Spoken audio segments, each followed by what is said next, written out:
भैया साइड में आके साइड से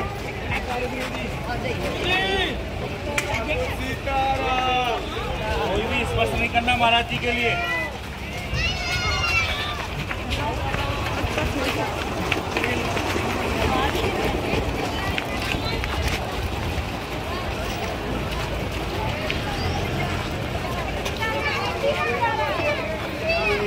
नीचे बैठो बेटा, सामने से हटो ना, रास्ता नहीं रोकते हैं, रास्ते सामने मत खड़े होइए, साइड में आइए।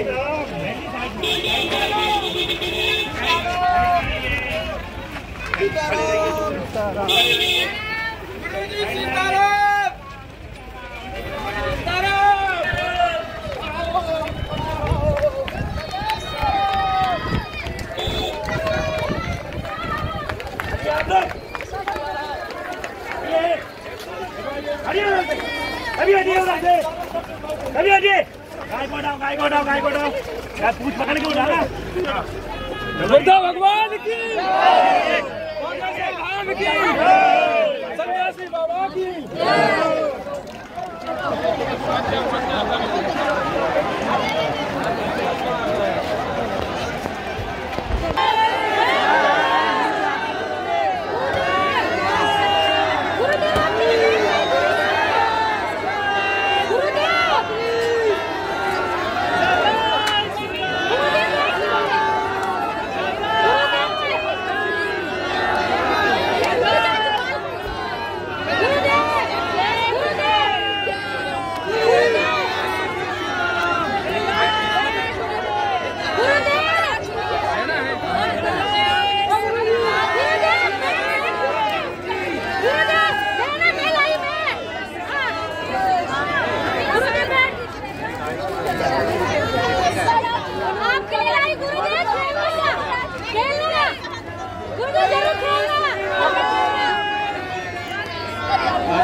गुरुदेव बोल भी साथ में हाथ खेलना।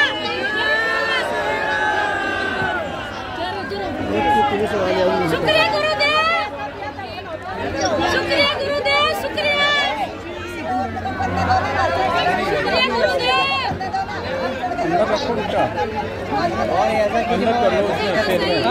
भाविन भाई, भाविन भाई इधर आओ, इधर से मैंने दर्शन कर दिया।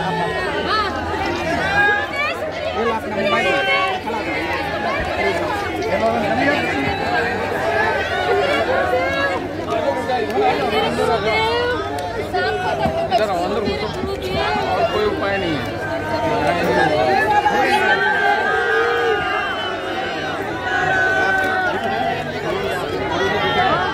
सामने लाइट सामने दिख रहा है। मोबाइल हटाओ थोड़ा सा।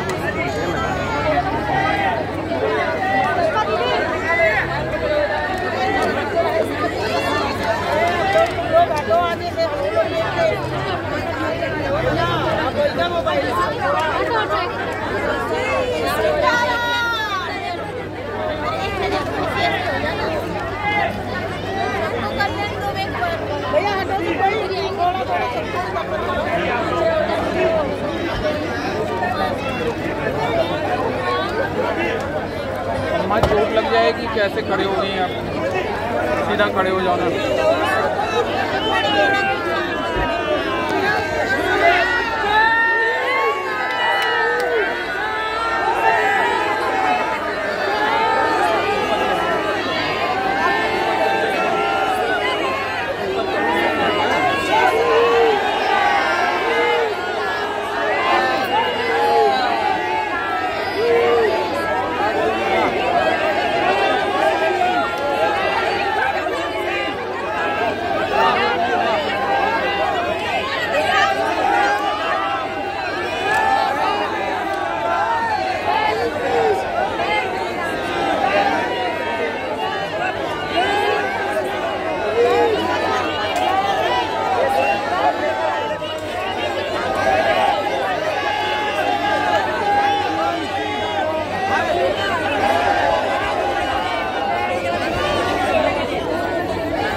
के साथ बागेश्वर धाम पे आते हैं। बहुत मुश्किल से समय निकल गया। कई बार खर्चों की दिक्कत होती है, ग्रामों की दिक्कत होती है, परिवार के लोग ताने भी देते हैं। बहुत लोग ऐसे भी हैं जिनके परिवार में लोग ताने देते हैं। बहुत लोग ऐसे हैं जिन्हें दोबारा आ नहीं पाना, ऐसी स्थिति भी है। बहुत लोग ऐसे हैं जो जीवन भर आने के लिए बैठे हैं। बहुत लोग ऐसे हैं, रोगी को भी अभी नहीं बैठा, बीच में बिल्कुल नहीं लगा, वही बीच में बैठा, क्योंकि इससे असुविधा हो गई। आगे वालों को भी प्रवेश नहीं तो हम आपकी भावनाओं को और आपकी स्थितियों को बहुत विनम्रता पूर्वक समझते हैं, लेकिन हमारी भी स्थिति को एक बार आप विचार करना। कई लोग 3-3 साल से आए, 2-2 साल से आए, मिल नहीं पा रहे। बस हमारे सामने इतना सा बंद रहता है, आपको तो हमें मिलना है, आपकी समस्या को हम समझते हैं, लेकिन जो 2-2, 3-3 साल से आ रहा, जिसकी प्यास बहुत भयंकर हो गई, उसको थोड़ा सा भी अगर 1 मिनट का हमारा समय मिल जाए तो उसकी भगवान से आस्था नहीं होती,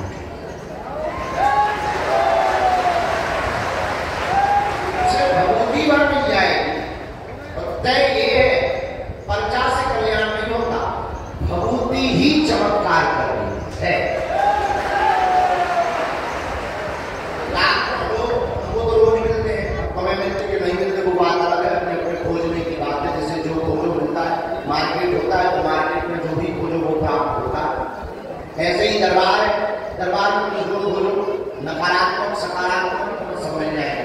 और ये खोजने वाली बात ही नहीं है, ये दोनों एक जगह होते ही है। जहाँ सकारात्मक होगी वही नकारात्मक होगी, जहाँ सम्मान होगा वही अपमान छिपा होगा, जहाँ उजाला होगा वही कोने में अंधेरा छिपा होगा। भाई कोने में अंधेरा भागता नहीं है, लाइट बंद कर दो तुरंत सामने आ जाए। ये स्वाभाविक है, वो छिपा रहता है, सामने नहीं है पर छिपा रहता है। सकारात्मक भी आप खोज सकते हैं, नकारात्मक भी खोज सकते हैं। हमको एक दार्शनिक को पढ़ रहे थे, बहुत अच्छी बात कर रहे थे। वो सुकरात नाम का एक दार्शनिक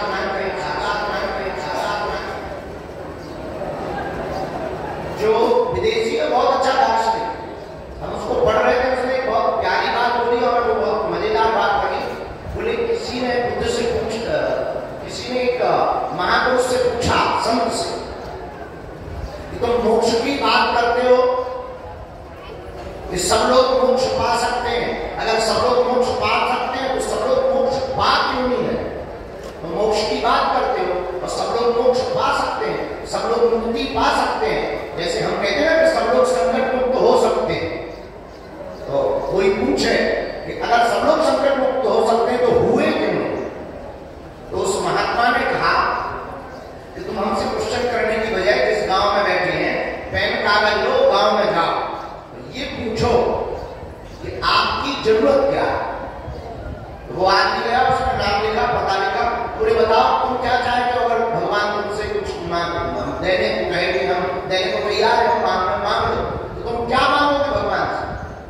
और आप ताज्जुब करोगे, पूरा रजिस्टर भर गया, गांव के नाम लिख गए। तो जब उस रजिस्टर को महात्मा के पास लाया गया, महात्मा ने कहा रजिस्टर खोलो, देखो कितने लोगों ने ये लिखवाया कि मुझे मोक्ष चाहिए।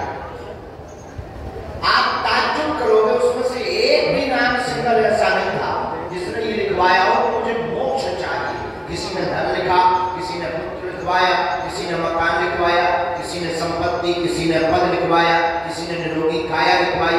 तब फिर उस महात्मा ने बहुत मुस्कुराते हुए कहा कि मैंने ये तो कहा कि मोक्ष सबको मिल सकता है, लेकिन मोक्ष सब पा सकते हैं, लेकिन मैंने ये कभी नहीं कहा कि पाना कौन कौन चाहता है। ये तुम्हारा निर्णय है। वही हम तुमसे कहना चाहते हैं कि हम ये गारंटी के साथ कहते हैं कि तुम यहाँ आए हो तो संकट मुक्त तो होकर के ही रहोगे। तुम बालाजी को पा जाओगे, तुम सन्यासी बाबा को पा जाओगे, बस बात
और 24 घंटे हम उनमें रहे।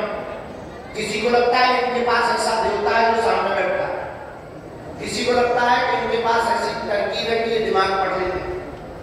सच ये है कि हमने कोई पढ़ाई नहीं की कि हम दिमाग पढ़ रहे, तो दिमाग पढ़ ले उसके लिए आदमी सामने जरूरी है। और हमारा वाईफाई तो ऐसा है कि आदमी ना भी हो तब भी वाईफाई बोलना याद आएगा, सबको बता दो, चुपचाप इसीलिए खड़े कल भगा दिया सबको। एक ही लगेगा विनम्रता पूर्वक है कि अब आप क्या मानते हैं आपका विषय है। हम इतना मानते हैं कि हमें तो गुरु के द्वारा, हनुमान जी के द्वारा जो सिद्धि चूरन चटनी प्राप्त हुई है, कृपा प्राप्त हुई है। इसके बाद हम आपको सिर्फ ये बताना चाहते हैं कि हमने जितना जाना, जितना समझा, जितना आप लोगों को पढ़ा, वो यही पढ़ा कि कई बार आपकी भक्ति और आपका समर्पण सिर्फ अस्थायी होता है, दिखावा तो ये होता है कि गुरु जी का ध्यान हमारी तरफ जाए। जैसे कल हम भगवती बांट रहे थे, एक भूतनी आई, जिंदा थी, उस पर सवार थी। अब भूतनी सवार थी कि नहीं थी, वो भूतनी क्या थी। अब वो भूतनी आई और उस भूतनी को ये पता था कि रेलिंग नाप कर जाने से गुरु जी के नजदीक पहुंच जाएंगे। और वो नजदीक आई, हमने भूतनी से बात की, उनकी क्या बात है, काले जी खाएगी। वो भूतनी आगे आके बैठ गई, बागेश्वर बाबा मुझे देख, मेरा पर्चा बना। भूतनी को बड़ा ज्ञान है, पर्चा के बारे में ये भी जानती है। हमें हंसी इस बात पे आई कि जिंदा लोगों में तो अपना ट्रेंड है पर्चे का, मरों में भी ट्रेंड चल रहा है। हमें हंसी आई, लेकिन अब बहुत ज्यादा बनी। पर ये सब सारी चीजें जब हम लोग बोला ठीक है चुप रहे, सामने करने लगा, भूतनी आएगा काम कर ले, मैं दरबार में बैठ गया। किसी बाहर करो, बाहर करने के नाम पर भूतनी और आए पाए। ठीक, हाँ ठीक। कई बार अब जो हमने जाना वो हम आपको कहना चाह रहे हैं, कई बार आपकी भक्ति, आपका समर्पण इतने के लिए होता है गुरु जी हमें देखे या गुरु जी हमें समझे या जाने या हमारी हमें सबको पकड़ाएगा, देखना है वो देख, आपको प्रिय आत्माओं वो पलट गया, सबको पकड़ाएगा, सबको।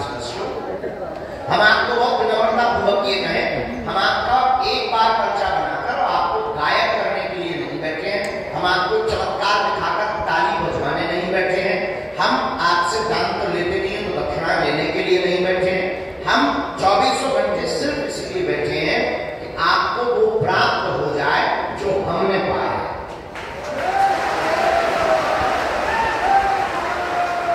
आप वो पाओ जो हमने पाया, आप वो प्राप्त करो जो हमने खोजा। आपको वो मिले कि तुम ठीक हो, तुम्हारा पर्चा बनने से तुम्हारा भला होगा। लेकिन हम तुम्हारी झोली में जो डालना चाहते हैं बहुत महत्वपूर्ण बात है। वो महत्वपूर्ण बात यह है कि हम आपकी झोली में ये डालना चाहते हैं कि तुम्हारी आने वाली पीढ़ियां भी उससे लाभान्वित हो। और हम आपकी झोली में ये भी डालना चाहते हैं कि आप इसको पाने के बाद ना तो आपको हमारी जरूरत पड़ेगी, जब तक आप जिएंगे तब तक आपको किसी दरबार की जरूरत नहीं पड़ेगी, क्योंकि आपकी भक्ति और आपका घर और आपका मन ही बागेश्वर दरबार है। ये तुम्हारा विषय नहीं है, हम ये मानते हैं, क्योंकि तुम तो वन टाइम के लिए आए।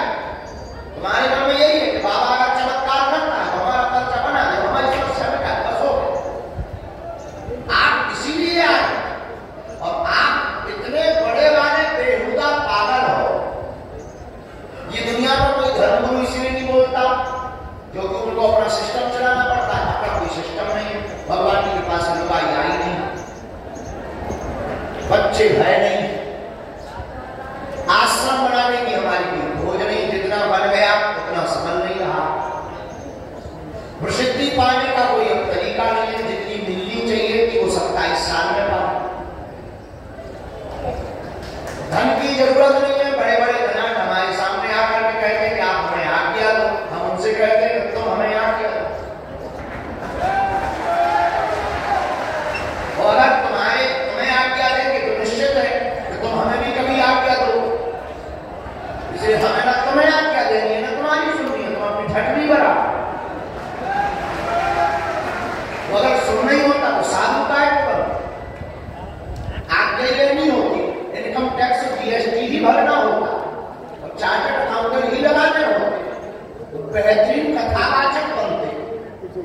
क्वालिटी के, भरते जीएसटी इनकम टैक्स, लेते मजे और चार चार्टेड रखते, वीआईपी अपनाते आश्रम और तुम्हें भी एसी में बैठाते, अब खुद भी बढ़िया सिंहासन चांदी पर बढ़िया चमर डलवा, गाय को बहुत ही बांट के माथा पंची कर, तुम्हारी चार बातें सुन।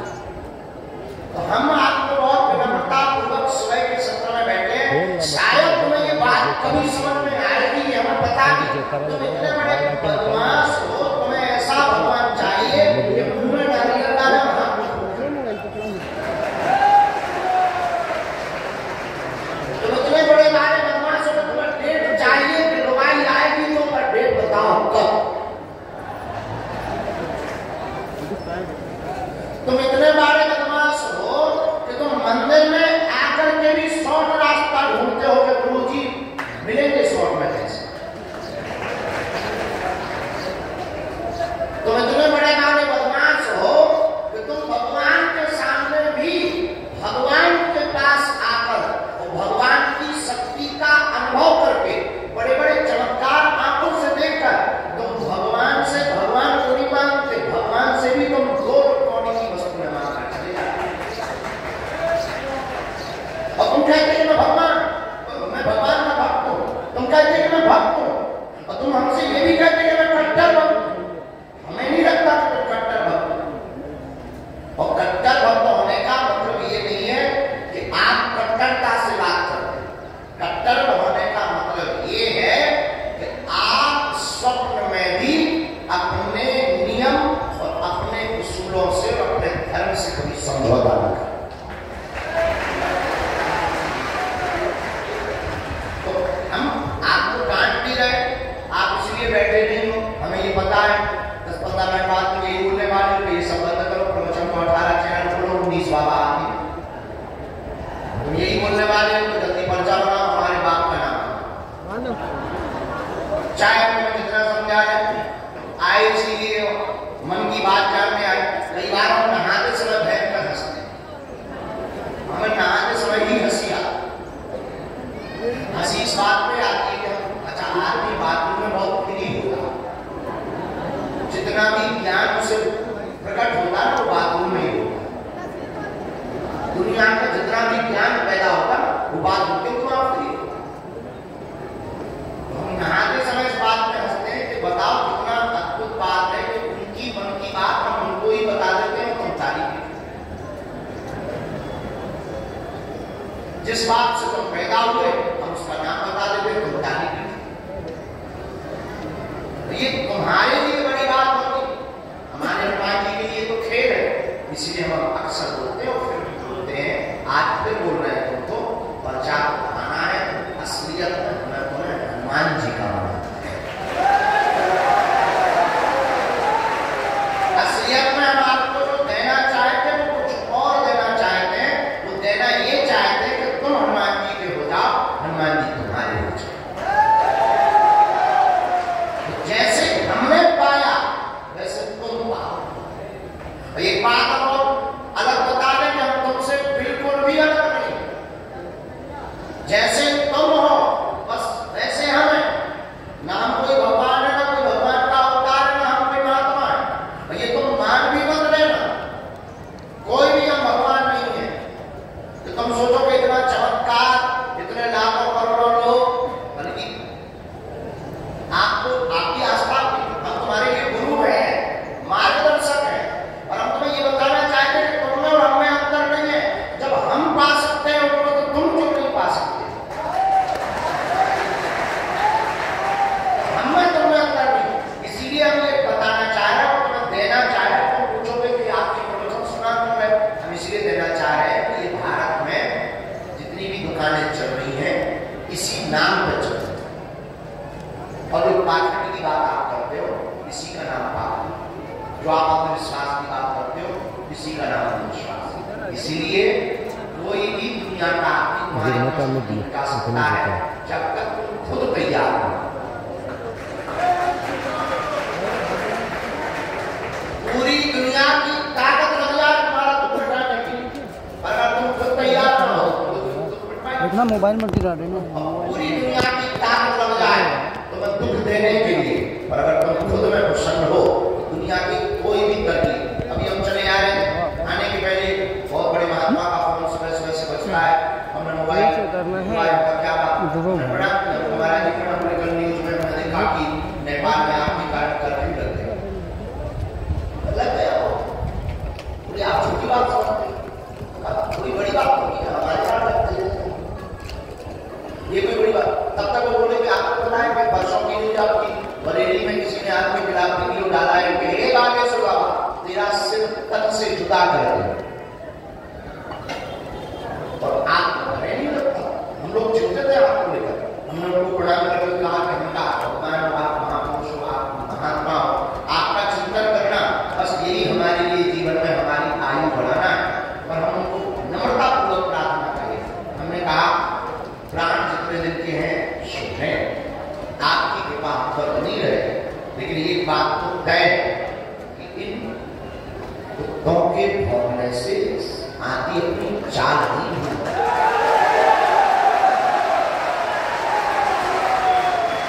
हो सकता है खैर प्रवचन के लिए नहीं बैठे, दरबार के लिए बैठे, हमें भी दरबार में शुरू करना, चाहे जितने प्रवचन सुना ले, और अंत में हम आज फिर प्रार्थना तुमसे करेंगे। तुम पर्चा के चक्कर में मत पड़ो, सन्यासी बाबा और हनुमान जी की चर्चा के चक्कर में पड़ो। हमने भी यहीं से पाया, हम भी तुम्हारी तरह अर्जी लगाने आए, इसी गांव में हमारा जन्म हुआ, यहाँ जहाँ हम बैठे बस हमारी जगह हमारे दादा गुरु जी बैठे, बड़े सिद्ध भक्कड़ महात्मा थे। हमारी 3 पीढ़ी इस परंपरा को करते करते गुजर गई। तीसरी पीढ़ी की परंपरा जरूर हमें प्राप्त हुई। हमारा सौभाग्य है गुरुदेव ने हमें सेवा के लिए चुना है, कि गुरु की कृपा है हमारे जीवन में, जो भी वो सब गुरु का प्रसाद है, हमने गुरु से पाया। और सच्चा और अच्छा गुरु किसी भी रंग को राजा बना सकता है। सच्चा और अच्छा गुरु किसी भी रंग को राजा बना सकता है, इतनी क्षमता गुरु रखता है। हम भी तुम्हारी तरह आए थे अपनी जगह, हमको देखकर वो भी हमारे हम जैसे हंसते हैं, वो भी हंस रहे हैं। कितने भी भगा दी, हमें तब समझ में नहीं आया कि हमको देखकर हंस क्यों रहे। उस वक्त स्थिति अलग थी, घर पे भोजन की स्थिति भी नहीं, बरसात का मौसम, पानी चू रहा था। माता जी ने भेजा था कि हमारे दादाजी बहुत जानते हैं, स्थिति है उनके पास, कुछ लेकर आओ। मान में आए थे कुछ मिल ही जाए, कुछ ना मिले, कुछ मतलब समझ जाओ, कुछ मिले, जैसे तुम आएगा कुछ मिले। हम भी कुछ मांग नहीं आए, मुस्कुरा गए, रात को आना, रात को फिर गए, कल आना, बस धीरे धीरे वो टालते गए, समझ में नहीं आया कि ये क्या चाह रहे। जब वो चले गए तब आज समझ में आया कि वो और सेवा करनी होती तो और न जाने क्या क्या बात।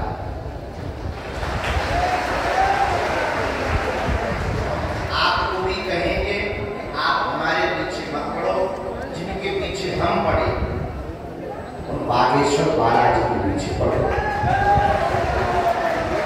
आप दोनों ऐसे खड़े रहोगे तो आप दोनों थक जाओगे, आपको भी बैठना चाहिए, दूरी कोने में बैठा लेना चाहिए, क्योंकि हमारी यात्रा तो चलती रहेगी। या तो बाहर हवा में बैठा लो, जब बाहर की बात नहीं आना, मैं भी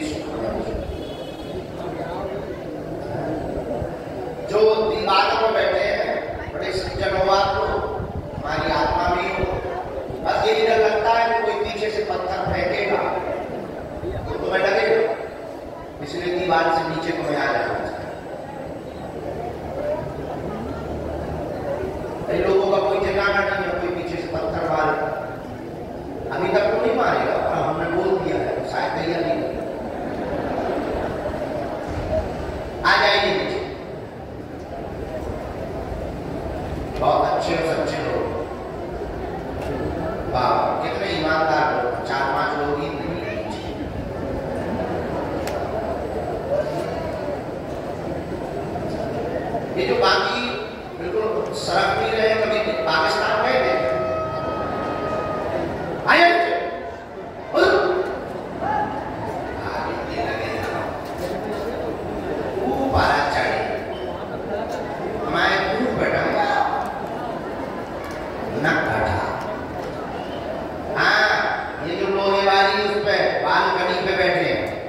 वहां पर लोग खड़े हैं, आप भी तमाशा ना देखो, जरा डांट डपट करके नीचे करवाओ। थोड़ा बोतल उधर फेंक के मारो, निकाल दो, बोतल फेंक के मारो। धन्यवाद।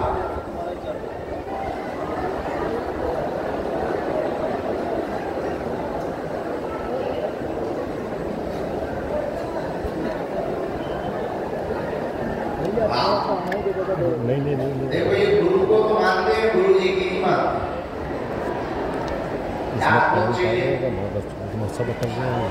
बोलो बागेश्वर धाम की, सन्यासी बाबा की, जब दरबार की, नमः पार्वती पते हर हर। साधु जी, साधु जी, साधु जी। ये बातें इस प्रकार थी कि आप सब लोग बालाजी को पकड़ो। किसको पकड़ो? जोर से बोलो। उनके ही चरण पकड़ना है। पर्चा महत्वपूर्ण नहीं है, क्या महत्वपूर्ण है? बालाजी की चर्चा। अब आप लोगों के मन में एक प्रश्न आता होगा कि आप बागेश्वर धाम की बात इतनी क्यों करते हैं, क्या बात? हम आपको बहुत विनम्रता पूर्वक है, बागेश्वर धाम की बात हम इतनी इसलिए करते हैं कि हमने यहां से पाया। तो आप कहोगे कि हनुमान जी तो सब जगह है, आप बागेश्वर धाम के लिए क्यों कहते हैं कि पेशी आप यहाँ की करो? बात आपका बहुत अच्छी होगी, और हवा तो सब जगह है, पर जो कूलर के सामने बैठे उन्हें ज्यादा लगे। हवा सब जगह है, जो पंखे के नीचे बैठे उनको ज्यादा लगती है। उसी प्रकार हनुमान जी तो सब जगह है। संत जहां तपस्या करते हैं वहां हनुमान जी विशेष रूप में सिद्धियों के साथ प्रकट हो जाते हैं। उसी धाम का नाम है, क्या नाम है? बागेश्वर। जहां सन्यासी बाबा ने एक पैर पर खड़े होकर के 1.25 करोड़ हनुमान चालीसा का पाठ किया, और हनुमान जी के 5 बार साक्षात दर्शन किए। और हमारे दादाजी के दादाजी, ग्रैंडफादर के ग्रैंडफादर, जब उनको दर्शन हुए तो बालाजी ने कहा कि क्या चाहिए? उन्होंने कहा कि बस आपको आशीर्वाद दो कि जन कल्याण हो। तब हनुमान जी ने कहा कि हमारी एक मूर्ति वहां पर रखिए पेड़ के पास, वहां से जाकर तुम यहाँ स्थापित कर दो, जो भी यहाँ आएगा खाली हाथ आएगा, झोली भर कर के लेकर उन्होंने स्थापित कर दिया। उसके बाद दरबार लगना शुरू हुआ, उनका शरीर शांत हो गया, तो कुछ दिनों तक सब शांत रहा। तो हमारे दादा गुरु जी गए, उनको पता लगा, हनुमान जी के बारे में पता लगा, इसी गांव के थे, वो बैठ गए। 2010 तक उनका शरीर रहा। गांव के लोग, क्षेत्र के लोग उनके बारे में बहुत भलीपूर्वक जानते हैं। उन्होंने देखा है, गांव के लोगों ने 2010 तक देखा है। 2010 के पहले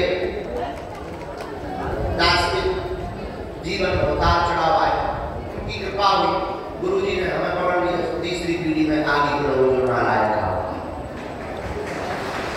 लेकिन हमको भी लगभग 16 साल की यात्रा होगी, 15 साल पूरे हो गए।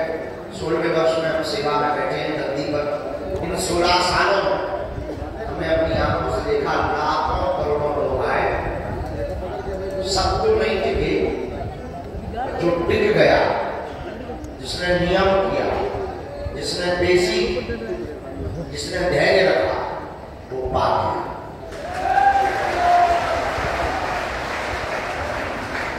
अब भाई देखो, चाहे मुंह फुला लो, चाहे रसगुल्ला खा, आप दोनों एक साथ नहीं कर सकते हो, तो मुंह भी फुला लो।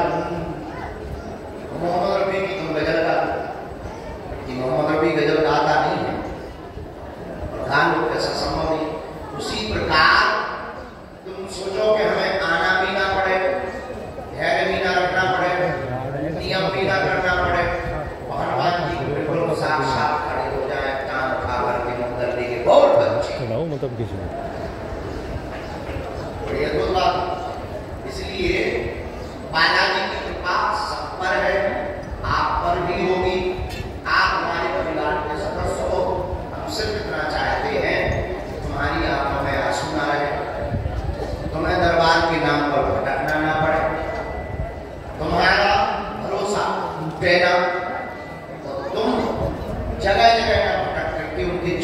सदा के लिए जुड़ जाओ। बोलो जय श्री राम।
चलिए आगे भेजा जाए। दोनों हाथ उठा के बोलो बागेश्वर धाम की, दादा गुरु जी की, चमीटा वाले बाबा की,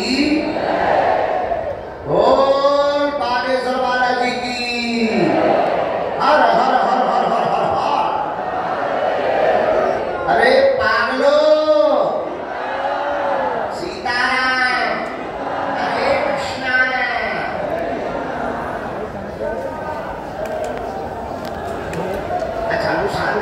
बैठो हम रहे रहे तो साथ लगाइए, एक मिनट दे रहे हम ताकि एक अड्डी लगा बधाइए। कहाँ से आए मांगा गाजिया बा पहली बार आए हो क्या? दिल्ली वाले दरबार में आए।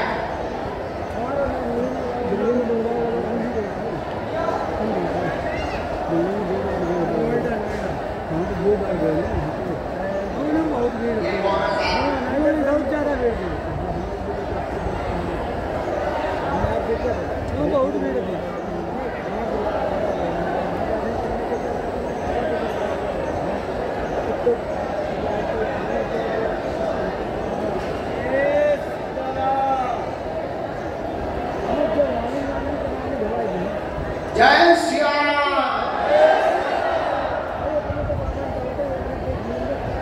क्या समाधान? पहले तो तुम अपनी पर्ची लेके आए, तुम अपनी पर्ची बोलो, पढ़े लिखे में बोलो।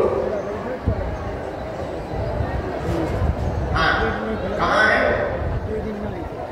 अपने पूरा परिवार और पढ़ो। ठीक है, कफन है, घुटनों में भी दिक्कत है, उनका कैरियर के बारे में भी लिखा है। 4 प्रश्न लिखे हुए हैं पर्ची में। 4 प्रश्नों को आपका क्रमानुसार लिखा है। भाई का विवाह रुकावट बन गई है, एक विवाद के बारे में भी उन्होंने गाया है, वो भी निपट जाएगा। बालाजी कृपा कर देंगे, माँ स्वस्थ हो जाएगी, भाई का घर बस जाएगा, तुम्हारी बुद्धि ठीक हो जाएगी। जाओ, आशीर्वाद है।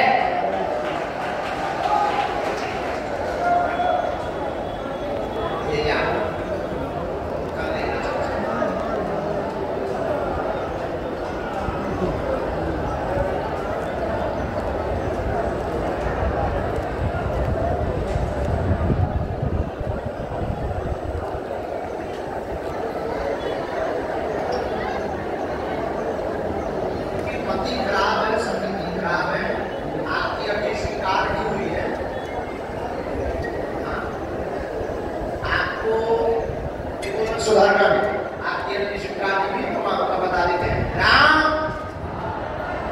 इनके बारे में डिटेल आई है। सीताराम, अरे गुरुजी सीताराम। आपके पति को सुधारना नहीं, भयंकर पीते हैं, आपसे कोई मतलब नहीं है, परिवार के कहने पे चलते हैं, संगत उनकी खराब है, तुम दोनों पति पत्नी ऐसे भी नहीं रहते और उनके मन में खिन्नता भी है, तुमसे नफरत भी वो करते हैं, उल्टा सीधा बोलते हैं, आरोप लगाते हैं और तुम्हारी रिश्ते वाले के साथ में गंदा गंदा बोलते हैं, इसलिए वो आदमी ठीक नहीं है और उसका वंश बढ़ाने का भी विचार नहीं। तो बात में माइक से बोलनी नहीं थी, पर आप समझ जाओ, उसका वंश बढ़ाने का भी विचार नहीं। इसलिए बहन आपको अपना अगला रास्ता देखना चाहिए। रोमन अर्जी लगी नहीं है, पर आज्ञा गुरु जी ने दे दिया।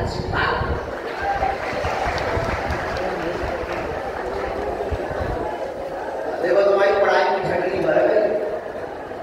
हाँ भाई भाई बताओ कितना भाई से बोल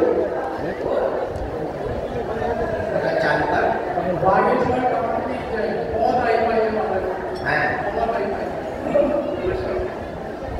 जय सिया राम, जय सिया राम। जल्दी करवा देंगे। आओ मुझे आते रहो, पहले से भंडारा करवाओ। जाओ चलो उठो, दूसरे का नंबर आना।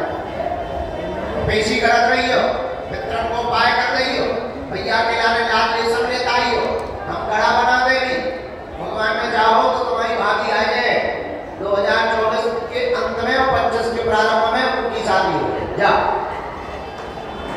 मित्रों के लिए अभी पितृ पक्ष में करवाना, हम बता देंगे।